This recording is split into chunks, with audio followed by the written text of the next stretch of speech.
Sir सवाल जवाब तो हम करते रहते हैं पर ऑडियंस के सारे सवालों को हम हमेशा कंसिडर कर नहीं पाते हैं। So for the first time we are hosting BT Q&A session जहां we have tried to pick various types of questions like we got questions on market, investment, insurance, gold, silver, global market, even जो आपसे agree नहीं करते हमने उनका सवाल भी लिया है sir.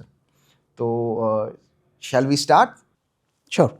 Bye the way sir, Goldman सैक्स ने ये रिसेंटली बोला है कि अगले साल मतलब 12 महीने में निफ्टी विल रीच 29,000। तो सर क्या हम खरीद लें? ओके, सो ये जो कंपनीज होती हैं, गोल्डमैन सैक्स, मॉर्गन स्टैनली, ये सारी इन्वेस्टमेंट बैंक्स होती हैं। मोस्टली ये अमेरिका में बेस्ड होती हैं, कुछ यूरोप में भी होती हैं। तो ये जो कंपनीज होती हैं, ये एक तरीके से जो हमारे देश में ईस्ट इंडिया कंपनी होती थी, उस तरीके से ऑपरेट करती हैं। यानी कि दुनिया भर से ये पैसा, आप उसे कमा के कहें या लूट के कहें, जो भी वर्ड यूज़ करना चाहें, ये पैसा वहाँ से उठाती हैं और अपने देश में लेके जाती हैं। ओके, तो इनका बिजनेस इतना भी सीधा नहीं है। हमें ये पूछना है कि वो क्यों ये एडवाइस दे रहे हैं। ओके, अब आइए इनके हम पास्ट की कुछ एग्जाम्पल्स को अगर आप स्टडी करेंगे तो आप पाएंगे कि काफ़ी टाइम ये सही भी हुए हैं, काफ़ी टाइम ये गलत भी हुए हैं। और जो रेशियो आप पाएंगे 50-50% पाएंगे, क्योंकि इनकी जो प्रेडिक्शंस हैं वो लगातार आती रहती हैं और वो gold, crude, market, world market, Nasdaq सबके बारे में प्रेडिक्शंस करते हैं। ओके, तो मोटा मोटा आप पाएंगे कि 50% of times they are right and 50% of times they are wrong. तो ये कुछ ऐसा ही है जैसे आप अगर मान लीजिए 100-150 प्रेडिक्शंस करें कॉइन उछाल के, तो चांसेस हैं कि 50%, 60% आप सही हो जाएंगे। ओके, अब आइए इनके कुछ स्पेसिफिक हम प्रेडिक्शंस की बात करते हैं। नवंबर 2024 में इन्होंने प्रेडिक्ट किया था कि 12 महीने के अंदर निफ्टी 27,000 क्रॉस करेगा। क्या वो क्रॉस किया? अभी तक तो नहीं किया, हम ऑलरेडी नवंबर में हैं। ओके, चलो 15 दिन बचे हैं, देख लेते हैं। तो कोई ज़रूरी नहीं है कि इनकी प्रेडिक्शंस हमेशा सही होंगी, इसलिए बहुत ज़्यादा हमें सीरियसली इसे नहीं लेना चाहिए। देखिए, जब मार्केट्स बुल मार्केट में होते हैं, लगातार नए ऊंचाइयों को छूते हैं, आप कोई भी ऊपर का लेवल प्रिडिक्ट करेंगे तो अक्सर वो मीट हो जाता है। उनकी टेस्टिंग होती है बेयर मार्केट में या फ्लैटिश मार्केट में। तो इस टेस्ट में, इस जो पिछले प्रोडिक्शन में कम से कम वो फेल हुए।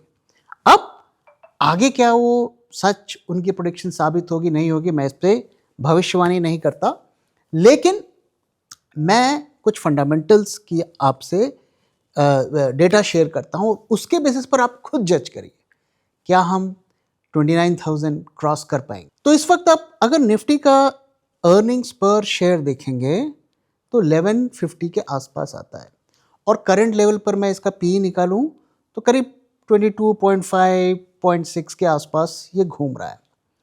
अब हम जानते हैं कि हमारे कंपनीज में कितना ग्रोथ हो रहा है। कोई भी सेक्टर बहुत ज़्यादा ग्रो नहीं कर रहा है और अभी कोई ऐसी विजिबिलिटी नहीं है कि एक साल में कोई ड्रामेटिक ग्रोथ हो जाएगा। तो अगर हम एक साल में EPS ग्रो 6-7% लेते हैं, जिस रेट से हमारे टॉप की कंपनीज ग्रो कर रही हैं, क्योंककि कुछ इससे कम ग्रो कर रही हैं और बहुत कम हैं जो इससे ज़्यादा ग्रो कर रही हैं, तो अगर आप 6-7% लेंगे तो आपका EPS बनता है 1220। ओके, 1220। और अगर 29,000 पे आपको जाना है फिर तो आपका जो PE है वो 24 के आसपास पहुंच जाएगा। अब पास में हम कई बार 24 के आसपास पहुंचे हैं। 24 PE पर निफ्टी ने ट्रेड किया है, 22 में किया है, 23 में किया है, 24 में किया है, लेकिन जब भी किया है उसके बाद एक बहुत बड़ा फॉल हमें देखने को मिला है। आप अगर पिछले साल भी देखें, सितंबर में वो 24 से ऊपर ही था। ओके, इसी तरीके से आप 22 में जाइए, 23 में जाइए, हमें 10-10, 12-12% का फॉल देखने को मिला है। इसलिए ये जो टारगेट है प्योरली डेटा के बेसिस पर मुझे नहीं लगता कि ये मीट हो पाएगा। हाँ, लिक्विडिटी, अगर FII मनी की बाढ़ आ गई क्योंकि वो ट्रेडिंग भी करते हैं, हम जानते हैं, तो वो अलग बात है। लेकिन अगर पहुंच भी गया तो मुझे नहीं लगता कि वो सस्टेन कर पाएगा। बट मेरा जो भी कंपनी के परफॉर्मेंस है उसके बेसिस पर अगर मैं जो देख रहा हूँ, मुझे नहीं लगता 29,000 एक साल के अंदर टच कर पाएगा। ओके सर, इसी से रिलेटेड हमारा एक और सवाल है, पर उस पर अभी नहीं आएंगे, उस पर लास्ट पे आएंगे। पर उससे पहले बहुत सारे ऑडियंस के सवाल हैं, तो let's jump into this. Sir, सबसे पहला सवाल आ रहा है कि should we buy health insurance if I have emergency fund of 20 lakhs in my account? If yes, is it better to include my parents in it? They are both above 50 years. Okay, तो इनका question है कि मेरे पास 20 लाख का emergency fund है, तो क्या मुझे हेल्थ इंश्योरेंस लेना चाहिए, क्योंकि मैं उस फंड का यूज़ करके इमरजेंसी में यूज़ कर सकता हूँ। तो देखिए, इसमें हमारा जो रिस्पॉन्स ये है कि इस कैलकुलेशन में एक चीज़ आप मिस आउट कर रहे हैं, और वो है हेल्थ केयर का इन्फ्लेशन। तो जो डेटा अगर आप देखेंगे तो 15% के रफ्तार से हेल्थ केयर कॉस्ट बढ़ रही है। क्या आपका इमरजेंसी फंड उस रेट से ग्रो कर रहा है? और कोई भी देखिए, कोई भी हॉस्पिटलाइज होता है छोटी मोटी बीमारी में भी 10-15 लाख का बिल ऐसे ही हॉस्पिटल वाले बना देते हैं, क्योंकि वो पूरा एक कॉर्पोरेट स्टाइल में वो रन होता है। इसलिए जो ज़रूरी है कि हम हेल्थ इंश्योरेंस लें और अपने सेविंग्स को प्रोटेक्ट करें। अब कई लोगों के पास कॉर्पोरेट प्लान होता है, तो कॉर्पोरेट प्लान इज़ फाइन, लेकिन उसमें एक प्रॉब्लम होती है कि जो आपका कवरेज होता है ना, वो 2 से 5 लाख के बीच में होता है नॉर्मली। कहीं कुछ कम भी होता है, कहीं ज़्यादा भी होता है। तो जैसा कि मैंने कहा, ये सफिशिएंट नहीं है। और साथ में एक चीज़ और हमें ध्यान में रखना है कि जॉब मार्केट की क्या सिचुएशन है। हम जानते हैं अनसर्टेनिटी हमेशा रहती है। कई दफ़े हमें रिज़ाइन करना पड़ता है, कई दफ़े कंपनी में ले ऑफ हो जाता है, कंपनी का परफॉर्मेंस नहीं होता है, तो वो कवर हट जाएगा। और जब आप रिटायर होंगे तो कवर आपका ऐसे ही हट जाएगा, और उस वक्त इंश्योरेंस लेना भी बहुत मुश्किल हो जाएगा। हम जानते हैं कि सीनियर सिटीजन्स के लिए इंश्योरेंस लेना ऑलमोस्ट इम्पॉसिबल है, मिलता नहीं है, और मिलता भी है तो उसके प्रीमियम बहुत ज़्यादा हाई होता है। इसलिए हमें कोशिश करना चाहिए कि हम जितनी जल्दी हो सके हेल्थ का इंश्योरेंस लेकर रखें। तो देखिए, हेल्थ इंश्योरेंस को हमें एज अ कॉस्ट नहीं देखना चाहिए, एज अ हेज देखना चाहिए। फॉर एग्जाम्पल, आप पोर्टफोलियो बनाते हैं 20 लाख का, अचानक से ग्लोबल क्रैश हो जाता है, आपका पोर्टफोलियो आधा हो जाता है। अगर आपने हेज करके नहीं रखा है तो वो तो गया, पता नहीं कब रिकवर होगा। अगर आप हेज रखेंगे तो जो लॉस हुआ है काफ़ी हद तक वो कवर हो जाएगा। तो हेल्थ इंश्योरेंस भी ऐसे ही काम करता है। वो आपकी जो इमरजेंसी फंड पड़ा हुआ है उसको प्रोटेक्शन देता है। और एक और चीज़ अगर आप कंसिडर करें तो 20 लाख का इमरजेंसी फंड जो इंटरेस्ट देगा, आप उससे ही हेल्थ इंश्योरेंस खरीद सकते हैं। ओके सर, इंश्योरेंस को लेके बहुत सारे सवाल हैं लोगों के। एक और हम लोग ले लेते हैं क्विकली। सर, मेरी investment stocks and mutual funds में डिस्ट्रीब्यूटेड है। हेल्थ इंश्योरेंस लेना है, पर कौन सा सही है ये नहीं पता। आप कुछ अच्छे कंपनीज का नाम या प्लान्स बता दीजिए, कितना कवर हम लोग को लेना चाहिए। देखिए, जब हम अच्छे स्टॉक ढूंढते हैं तो कैसे ढूंढते हैं कि भाई उनका परफॉर्मेंस कैसा रहा, कितना प्रॉफिट कमाया, कितना सेल्स किया, कितनी एफिशिएंट कंपनी है, कितने अच्छे प्रोडक्ट बनाते हैं, उनके हम पैरामीटर्स को चेक करते हैं। तो वैसे ही इंश्योरेंस कंपनी को भी हमें पिक करना है। तो अच्छे इंश्योरेंस कंपनी को पिक करना है तो उनके कुछ पैरामीटर्स को हमें देखना है। वो क्या क्या पैरामीटर्स हैं, कुछ मैं आपके साथ शेयर करता हूँ। तो पहला है CSR, यानी कि क्लेम सेटलमेंट रेशियो, वो हमें देखना है। फिर उनका कितना नेटवर्क है, कितने हॉस्पिटल के साथ उन्होंने जो टाई अप करके रखा है उस इंश्योरेंस कंपनी ने। और इसके बाद आपका जो कंप्लेन रेशियो क्या है। तो CSR जो होता है वो बहुत इंपॉर्टेंट पैरामीटर होता है।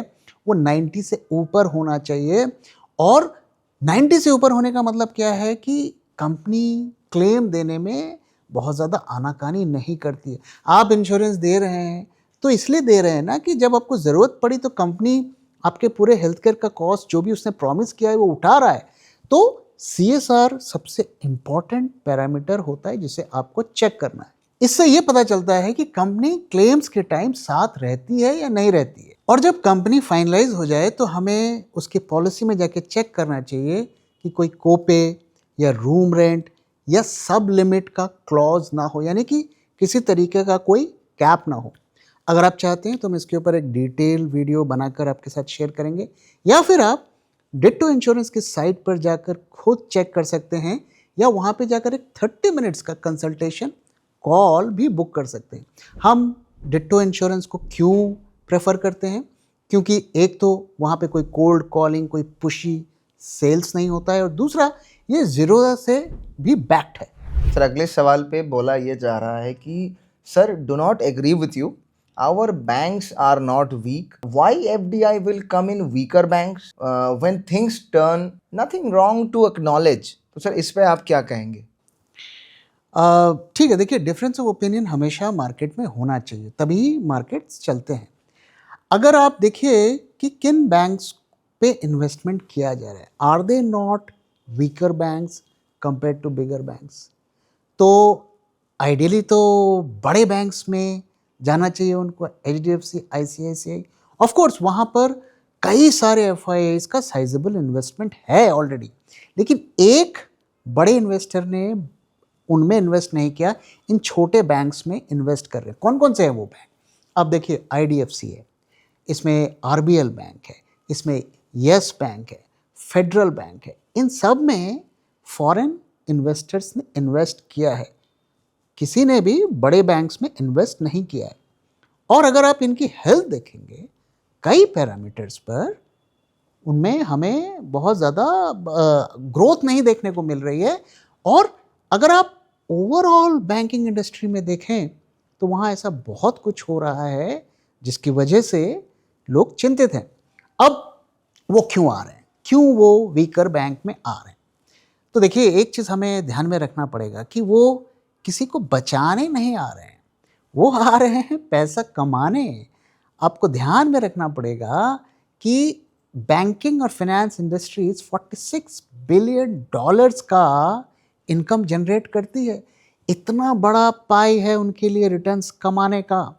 और इन बैंक्स में क्यों आ रहे हैं? क्योंकि अभी ये डूब नहीं रहे हैं, अभी इनमें क्राइसिस शुरू हुई है और हमारे रेगुलेटर ने रूल्स को रिलैक्स किया है। आज से पहले फॉरेन बैंक्स को, हमारे बैंक्स को खरीदना बहुत मुश्किल होता था, लेकिन आप खुद सोचिए कि क्यों RBI अचानक से इतने रूल्स को रिलैक्स कर रहा है और उनको ऐसी ऐसी चीज़ें दी जा रही हैं कि उनको ये लिक्रेटिव बिजनेस लग रहा है। अब क्या ये बैंक ऐसे सिचुएशन में आ गए हैं कि डूबने वाले हैं? मैं इससे एग्री नहीं करता, लेकिन काफ़ी पैरामीटर्स ऐसे हैं जो ये बता रहे हैं कि हमारे बैंकिंग इंडस्ट्री के जो प्रॉब्लम बढ़ रही है।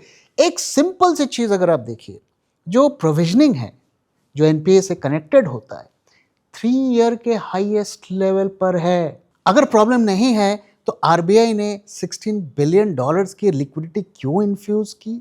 साथ में अगर आप देखिए, हर बैंक आके कह रहा है कि डिपॉजिट्स में ग्रोथ नहीं हो रहा है। पिछले 5 साल में सिर्फ 70% ग्रोथ हुआ है डिपॉजिट्स में। लोग बैंक में पैसा नहीं रख रहे हैं। इसकी वजह से कॉस्ट ऑफ जो कैपिटल है, कॉस्ट ऑफ क्रेडिट है बैंक्स का, वो बढ़ रहा है। उनका जो इंटरेस्ट का मार्जिन है वो घट रहा है। और क्रेडिट का ग्रोथ, जो मेन बिजनेस है, वो 22% से घटकर 12% पर आ गया है। तो इस इन प्रॉब्लम्स के चलते RBI टाइमली मैनर पर जो है ये एक कदम उठा रहा है ताकि फॉरेन बैंक्स की ओनरशिप बढ़े और वो खुद लिक्विडिटी को जनरेट करे। ध्यान रहे दोस्तों कि 29 बैंक्स का प्रोविजनिंग बढ़ा है। अगर टोटल हम देखें तो ये करीब 29,000 करोड़ से ज़्यादा का है, और इसलिए फॉरेन बैंक्स को जो है उनके लिए रूल्स को रिलैक्स किए जा रहे हैं। और ये जो इतना बड़ा रेट कट किया गया और शायद अगले महीने भी हो, वो इसीलिए किया जा रहा है ताकि फॉरेन बैंक्स को कम इंटरेस्ट देना पड़े। लेकिन इस पूरे इक्वेशन में अगर आप देखिए तो नुकसान किसको हो रहा है? नुकसान हो रहा है जो रिटेल इन्वेस्टर जो बैंक में पैसा रखता है। अब उसको और FD में कम इंटरेस्ट मिलेगा, सेविंग्स बैंक में और कम मिलेगा, तो वो पैसा यहाँ से निकाल कर वो मार्केट में लगाएगा। और मार्केट में कितनी अनसर्टेनिटी होती है अब तक आप सबको समझ में आ गया होगा। तो इसलिए ये फॉरेन इन्वेस्टर इसलिए नहीं आ रहे हैं कि बैंक्स बहुत अच्छे हैं, वो इसलिए आ रहे हैं कि यहाँ से वो मुनाफा कमा सकते हैं। ओके, अगला सवाल sir, small cap mutual fund में 25 इयर्स के लिए करूंगा, कितना CAGR देगा? क्वेश्चन जरूर लीजिएगा सर, लीजिए, ले लिए आपका सवाल। ठीक है, देखिए अगर आप पिछले 5 साल का CAGR देखें तो 5 साल का CAGR तो बहुत अच्छा आएगा। क्यों? क्योंकि 2020 में मार्केट तो बहुत काफ़ी लो लेवल पर था और अब हम हाईएस्ट लेवल पर हैं। तो 5 साल में देखेंगे तो 25% का CAGR है। लेकिन ये थोड़ा थोड़ा एक छलावा है, एक हमारी मिस्टेक हो सकती है अगर हम इस तरीके का रिटर्न को एक्सपेक्ट करेंगे, क्योंकि आप लोएस्ट से हाईएस्ट को कंपेयर कर रहे हैं। अगर आप थोड़ा लंबा पीरियड लें, 10 साल का अगर आप लेंगे तो रिटर्न वही है जो निफ्टी का है, मतलब 12 से 13%। मैं ये आपको सलाह दूंगा कि अगर आप स्मॉल कैप फंड में अगले 25 साल तक इन्वेस्टेड रहते हैं तो मान के चलिए कि 10 से 12%, डिपेंडिंग अपॉन आप कब एग्जिट कर रहे हैं, मार्केट के टॉप पे कर रहे हैं या बॉटम पे कर रहे हैं।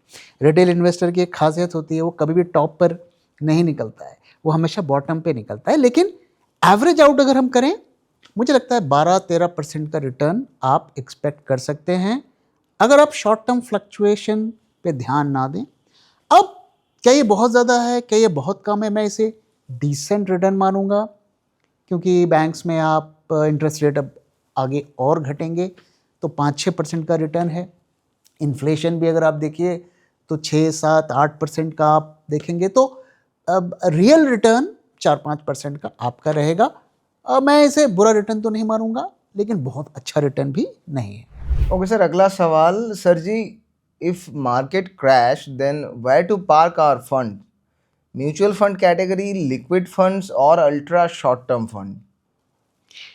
देखिए, अगर आप फंड्स को पार्क करना चाहते हैं तो इसके क्या क्या हमारे पास ऑप्शंस हैं। जो डेट फंड्स होते हैं, मैं बहुत ज़्यादा उनको फेवर नहीं करता। उसका रीज़न ये होता है कि वो बेसिकली एक पैकेज होता है। तो कुछ तो अच्छे बॉन्ड्स होते हैं, कुछ उसमें सब स्टैंडर्ड बॉन्ड्स भी घुसा दिए जाते हैं। आप जानते हैं, कोई भी अगर आप पैकेज लेंगे, आप एक फल का पैकेट लेंगे तो उसमें हो सकता है 5 में से 4 अच्छे हों या 3 अच्छे हों, इस तरीके का हिसाब किताब होता है। तो उससे अच्छा मैं सजेस्ट करूँगा कि आप डायरेक्टली बॉन्ड्स में इन्वेस्ट करें। आजकल कई प्लेटफॉर्म्स आ गए हैं, कई प्लेटफॉर्म के बारे में हमने वीडियो बनाकर भी आपके साथ शेयर किया है, उनको कंसिडर कर सकते हैं। और एफडी में भी आप रख सकते हैं। और जब एफडी करें तो एक बड़ी एफडी करने के बजाय छोटी छोटी एफडीज़ करें, क्योंकि उसमें अगर आप उसके ब्रेक करेंगे तो आपको पेनल्टी नहीं लगेगी। अगर आप एक ही एफडी में सारा रखेंगे तो ब्रेक करने में फिर सारा पैसा आपका एफडी का टूट जाएगा और उसमें पेनल्टी लगेगा। तो सजेशन यही है कि एफडी और बॉन्ड्स का करें। जब भी बॉन्ड में पैसा लगाएं तो मेक श्योर करें कि ए से ऊपर जो है, बहुत नीचे भी अगर आपको जाना है तो B+ पर रहें, उससे ज़्यादा नीचे ना जाएं। कोशिश करें कि ज़्यादा से ज़्यादा A लेवल के बॉन्ड्स में लगाएं। जब आप म्यूचुअल फंड में लगा रहे हैं, डेट म्यूचुअल फंड्स में, तो वहाँ पर भी आप A वाली सीरीज़ को ही देखें और उसमें इन्वेस्ट करें। और कुछ पैसा डेफिनेटली आपको एफडी में भी कैश में रखना चाहिए। ओके सर, अगले सवाल पे चलते हैं। How much money a person have in India to come in market if someone wants to be rich equals to 5 CR? Okay, अच्छा क्वेश्चन है। इसके लिए थोड़ा डिसिप्लिन चाहिए, थोड़ा पेशेंस चाहिए, एक इम्पॉसिबल टास्क नहीं है। देखिए, अगर हम बहुत ज़्यादा हाई रिटर्न्स के पीछे नहीं भागते हैं, अगर हम 10% का CAGR ध्यान में रखते हैं, जो कि कमाना बहुत मुश्किल नहीं है, आप निफ्टी ETF में लगाएंगे या जो निफ्टी 50 की कंपनीज में लगाएंगे या जो भी financially sound profit making company है और कुछ पुरानी कंपनी है, 5-7 साल पुरानी कंपनी, इन कंपनी में आप लगाएंगे तो 10% का CAGR 10-12-15 सालों में आपको आसानी से मिल जाएगा। तो हम ये एज्यूम करके चलते हैं कि आप अच्छी कंपनी में पैसा लगा रहे हैं और 10% के CAGR से लॉन्ग टर्म में आपका कैपिटल ग्रो करेगा। अब अगर आपके पास 1,10,000 रुपये हैं और आज आप लगाते हैं, अच्छी कंपनीज़ में, और हम उम्मीद करते हैं कि इंडिया की इकॉनमी स्टेबल रहे, वो कंपनीज़ भी स्टेबल रहें, तो अगले 40 साल में आप 5 करोड़ रुपए कमा सकते हैं। अब अगर आपके पास 5 लाख रुपए हैं, तो उसे आपको 5 करोड़ बनाना है 10% CAGR पे, तो आप 24 साल में बना लेंगे। तो ये मुश्किल नहीं है, लेकिन इसमें 2 प्रॉब्लम्स आती हैं। पहला, 10% का CAGR तो बहुत कम है, मुझे तो 50% चाहिए। तो आप 50% में जाएंगे तो वहाँ पर फिर आपको उतना नुकसान भी होगा। और दूसरा, पेशेंस जो होता है ना, कि मैं इन्वेस्टमेंट करके अच्छी कंपनीज़ में बहुत ज़्यादा मार्केट से इन्फ्लुएंस्ड ना हूँ, तो वो भी करना थोड़ा मुश्किल होता है। तो अगर ये दोनों चीज़ें आपके पास हैं, तो it is not an impossible task. Okay sir, अगले सवाल पे चलते हैं। सर, गोल्ड सिल्वर में प्रेजेंट में इन्वेस्ट करें या नहीं? यदि करते हैं तो किस तरह करें? देखिए, ये जो दोनों प्रेशियस मेटल्स हैं, इनका अगर आप कैरेक्टर देखेंगे तो ये स्टॉक मार्केट की तरह कभी रैली नहीं करते हैं। ये साल मुझे लगता है कि एक्सेप्शनल रहा है। दोनों में 50-50% से ज़्यादा की रैली हमें देखने को मिली है पिछले 1 साल में, जो इनके कैरेक्टर से थोड़ा अलग है। अब हम एक चीज़ मार्केट का रूल जानते हैं कि जब भी ज़रूरत से ज़्यादा रैली होती है, तो उसके प्राइसेस फेयर वैल्यू से काफ़ी इन्फ्लेट हो जाते हैं। अब गोल्ड और सिल्वर के साथ प्रॉब्लम क्या है कि इनकी आप फेयर वैल्यू कैलकुलेट नहीं कर सकते, ये डिमांड सप्लाई पे चलती हैं। इस वक्त अगर सिल्वर को देखें तो डिमांड कम है, लेकिन ऐसा भी नहीं है कि हर कोई पागल हुए जा रहा है खरीदने के लिए। ओके, तो मुझे लगता है, मेरा एजम्पशन है, जो कि थोड़ा कुछ लोगों को डिसअपॉइंट कर सकता है, कि ये जो मोमेंटम चल रहा है ये कुछ और दिन चलेगा। लेकिन अगर हम इस प्राइस पे खरीदेंगे, अगले 5 साल का हम CAGR देखेंगे, तो वो CAGR कम होगा। इसलिए इस लेवल पर शॉर्ट टर्म में ट्रेडिंग के लिए तो कुछ तभी लॉजिक बनता है, लेकिन इस लेवल पर मैं बहुत ज़्यादा इन्वेस्टमेंट करूं, मेरा CAGR कम हो जाएगा। तो इस लेवल पर अगर खरीदना है तो थोड़ा खरीदना चाहिए, और मुझे लगता है कि अगले 4-5 साल गोल्ड सिल्वर दोनों में कंसोलिडेशन होने की ज़्यादा संभावना है। और एक चीज़ हमें ध्यान में रखना है, जिस दिन US का मार्केट क्रैश हुआ, कुछ नहीं बचेगा, सब गिरेगा।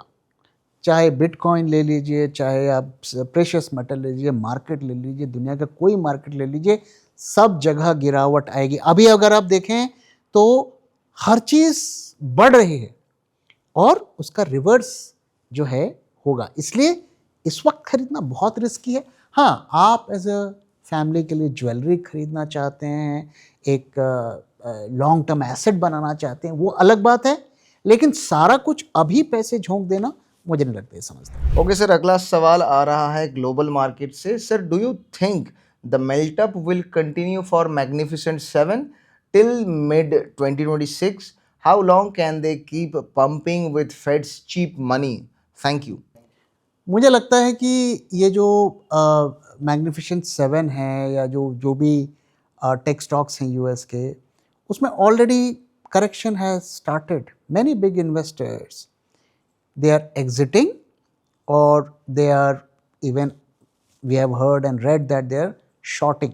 ओके, मुझे लगता है वो स्टार्ट हो गया है, लेकिन हमें ध्यान में रखना है कि जब भी इतना बड़ा हाथी होता है वो अचानक से नहीं गिरेगा। Okay, it takes time, it's a process, crash is a process.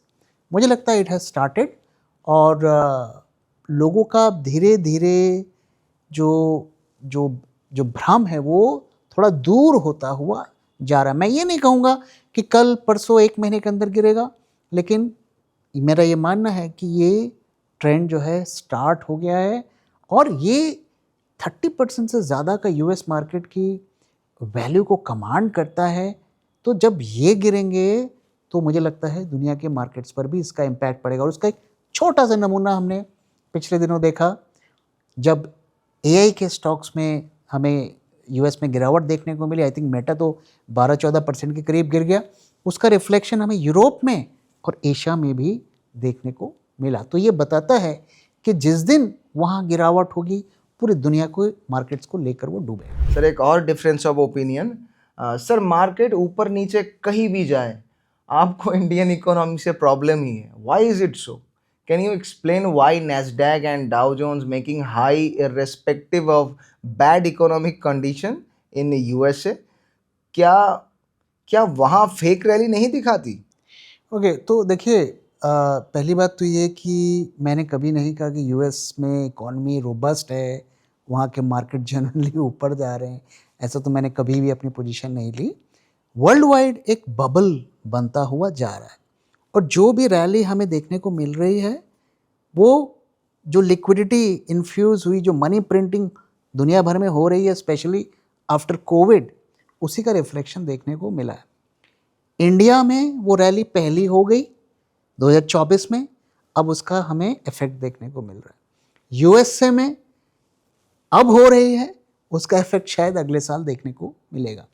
तो हमारा स्टैंड हमेशा से यही रहा है कि यूएस में जो भी राइज हमें देखने को मिल रहा है, वो हैंडफुल ऑफ टेक स्टॉक्स की वजह से देखने को मिल रहा है, और जिस दिन वहाँ पे गिरावट होगी, वहाँ पर के बाज़ार भी गिरेंगे और वो दुनिया के बाज़ार को लेकर डूबेंगे। तो इंडिया की इकॉनमी हो चाहे यूएस की इकॉनमी हो, दोनों की सिमिलर सिचुएशन है।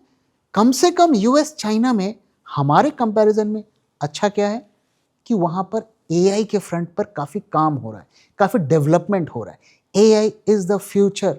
भले ही एआई की कंपनी में बबल है, लेकिन एआई इज़ द फ्यूचर। और जो कंट्री एआई में पिछड़ेगी, वो आने वाले 10 साल में पिछड़ेगी। आप मुझे बताइए कि हमारे देश में एआई पे क्या काम अभी तक हुआ है। दूसरा, हमारे यहाँ पर कौन सा सेक्टर जो है डबल डिजिट पे ग्रो कर रहा है। अगर आपने ये दोनों का जवाब दे दिया तो आपको खुद आपके प्रश्न का आंसर मिल जाएगा। ओके सर, अगला सवाल पे आते हैं, why no capital market stocks और hospitality sector stocks in your portfolio? Okay, so capital market इन्होंने कहा, आई होप इन्होंने कैपिटल गुड्स इनका मतलब ना हो। तो कैपिटल मार्केट और कैपिटल गुड्स दोनों की बात करते हैं, ठीक है। कैपिटल मार्केट का हम स्टॉक इसलिए नहीं खरीदना चाहते हैं क्योंकि एक जो सबसे बड़ा ग्रोथ इंजन उसका है ऑप्शंस मार्केट, उसको हमारे जो भी एडमिनिस्ट्रेशन है, सेबी है, गवर्नमेंट है, उसे अब थोड़ा डिस्करेज कर रहे हैं, तो उसका फ्यूचर ब्राइट नहीं है। अगर ऑप्शंस मार्केट डूबेगा तो जो ब्रोकरेज कंपनी है, कैपिटल मार्केट की कंपनी है, वो इतना ग्रो नहीं करेगी। और ये जो इक्विटी का फीवर बना हुआ है, कल्ट बना हुआ है, मुझे नहीं लगता कि ज़्यादा दिन सस्टेन करेगा। जिस दिन बाज़ार में बड़ा क्रैश आएगा तो आधे से ज़्यादा लोग जो है वो गायब हो जाएंगे, वो इन्वेस्ट ट्रेडिंग करना बंद कर देंगे। इसलिए इस सेक्टर पे मेरा बहुत ज़्यादा फेथ नहीं है। अगर आप कैपिटल गुड्स की बात कर रहे हैं, उस सेक्टर की बात कर रहे हैं, तो वो मेरा बहुत ही फेवरेट सेक्टर है। प्रॉब्लम यह है कि वहाँ पर कोई भी सस्ता स्टॉक नहीं है, अपने वैल्यूएशंस के डबल प्राइस पर वो ट्रेड हो रहे हैं। तो जब वो कूल डाउन होंगे, मैं डेफिनेटली उसे कंसिडर करूँगा। अब हॉस्पिटैलिटी सेक्टर की अगर आप बात करें, एंड आई एज्यूम कि आप जो होटल्स की बात कर रहे हैं, तो होटल्स में ड्रामेटिक ग्रोथ कितना भी हो जाए बहुत ज़्यादा नहीं आ सकता। क्या आप इमेजिन कर सकते हैं कि कोई कंपनी हर 3 महीने में एक होटल खोल रही है, तो वहाँ पर एग्रेसिव ग्रोथ की पॉसिबिलिटी कम है। इसलिए मैं इन सेक्टर्स को प्रेफर नहीं कर रहा हूँ फिलहाल। सर एक और सवाल ले लेते हैं ऑडियंस के, उसके बाद अपने उस सवाल पे आएंगे। What's your view on the auto sector? Thanks. Okay, so auto sector में पिछले 2-3 सालों में अगर आप देखेंगे तो ईवी करके बहुत से लोग फंस गए। हमने शुरू से ये स्टैंड रखा था, EV is a flop story, EV का कोई फ्यूचर नहीं है, कम से कम इंडिया में नहीं है। ओके, तो पहली बात तो ये कि अगर ईवी का एस्पेक्ट लेकर आपने इन्वेस्टमेंट किया है तो हमारे तरफ से it's a no investment. Okay, हम जो ट्रेडिशनल जो पेट्रोल डीजल वाली गाड़ियाँ जो बनाते हैं, उन्हीं कंपनी के ऊपर बेट करते हैं, और उसमें से जो हमारा फेवरेट पिक है वो है मारुति। मारुति के अलावा किसी ऑटो कंपनी पर फिलहाल हमारा पॉजिटिव आउटलुक नहीं है। मारुति का स्टॉक ऑलरेडी अब एक्सपेंसिव थोड़ा हो गया है, लेकिन अगर आप इसे सस्ते रेट पर एक्वायर कर सकते हैं तो हम वो सजेस्ट करेंगे। तो फिलहाल ऑटो सेक्टर में मारुति के अलावा हमारा कोई पिक नहीं है। Okay sir, last but not the least, and करते हैं अपने सवाल से। मार्च 2026 तक आप मार्केट को कहाँ जाता हुआ देख रहे हैं? इस तरीके के सवाल हमेशा कंट्रोवर्सीज क्रिएट करते हैं। लेकिन क्या है कि जब मार्केट में आप काम करते हैं तो एक व्यू लेके चलना पड़ता है। वो व्यू सही भी हो सकता है, वो व्यू गलत भी हो सकता है, लेकिन आपको एक कॉल तो लेना पड़ेगा कि 26 में आप मार्केट को कहाँ देखते हैं। तो हम अक्सर इसमें हम डेटा क्रंचिंग करते रहते हैं। तो यहाँ पे देखिए 2 चीज़ हैं। पहला, फंडामेंटल्स की बात करते हैं। क्या फंडामेंटल फ्रंट पर हमें कुछ डायनामिक ग्रोथ होता हुआ दिख रहा है? अगर आप देखें 26 मार्च ज़्यादा दूर नहीं है, अभी से हम देखें तो 4-5 महीने दूर हैं। तो 4-5 महीने में आपको लगता है कि इकॉनमी में कोई ज़बरदस्त उछाल आ जाएगा, जीडीपी में कोई ज़बरदस्त उछाल आ जाएगा? और कौन-सा वो सेक्टर है जिसमें आपको लगता है कि ड्रामेटिक ग्रोथ आ जाएगा? हमारा जो सबसे बड़ा सेक्टर है बैंकिंग फाइनेंस, वो तो संकट के दौर से गुज़र रहा है। अब वहाँ पर फॉरेन ओनरशिप की बात आ रही है। कितने बैंक्स आते हैं, क्या चेंजेस करते हैं, क्या सेंटिमेंट की वजह से एक बड़ी रैली आएगी? क्या ये पॉसिबल है कि अगले 5 महीने में वो ज़बरदस्त क्रेडिट का ग्रोथ दिखा देंगे? ज़्यादातर बैंक्स की प्रोजेक्शन है कि 22% से हमारा क्रेडिट घट के अब 12% पे आ जाएगा। तो इस सेक्टर में पूरा हम बहुत ड्रामेटिक ग्रोथ नहीं देख सकते हैं। इसके बाद आप देखिए आईटी सेक्टर पूरा एक संकट के दौर से गुजर रहा है। एफएमसीजी अभी भी रिकवर नहीं हुआ है। तो कौन सा सेक्टर ग्रो कराएगा मार्केट को? तो 2 ट्रिगर हैं जो शॉर्ट टर्म पे मार्केट को ऊपर ले जा सकते हैं। पहला, जिसमें से है मैंने शेयर किया, ये जो फॉरेन बैंक्स का आ रहा है और पीएसयू बैंक्स में भी अगर ओनरशिप दे दी तो एक माहौल टाइप का बन सकता है। और दूसरा, ट्रेड डील। अब ट्रेड डील की वजह से भी मार्केट में एक सेंटिमेंटल उछाल देख सकता है। लेकिन आप एक चीज़ मुझे बताइए, ट्रंप क्या डील इसलिए कर रहा है कि उसे इंडिया का भला करना है, या ट्रंप ये डील इसलिए कर रहा है कि उसे अपना और यूएसए का भला करना है? तो इसी से हमें जवाब मिल जाएगा कि वो डील किसी भी हालत में हमारे लिए बहुत ज़्यादा बेनिफिशियल नहीं होगी। तो फंडामेंटल के फैक्टर में अगर हम वैल्यूएशंस की तरफ के एस्पेक्ट से बात करें, मुझे कोई वहाँ पर बड़ा बदलाव होता हुआ नहीं दिख रहा है। 3-4-5% मार्केट ऊपर नीचे होते रहते हैं, आगे भी हो सकते हैं। अब टेक्निकल्स की अगर बात करें तो वहाँ पर हमें जो क्लूज मिल रहा है, वैसे भी देखिए जब आप 3-4 महीने की प्रेडिक्शन करते हैं तो आपको टेक्निकल्स को ही देखना पड़ता है, और उसके हिसाब से मुझे लगता है कि हम इस लेवल से नीचे ही होंगे। कहाँ तक जाएंगे वो लेवल्स है हमारे पास, जब सही वक्त आएगा तो वो लेवल्स भी हमें शेयर करेंगे। लेकिन मुझे लगता है कि मार्च 26 तक हम करंट लेवल से नीचे ही रहेंगे, ऐसा हमारा व्यू है। आप इस बारे में क्या सोचते हैं? अपना व्यू शेयर करना मत भूलिएगा।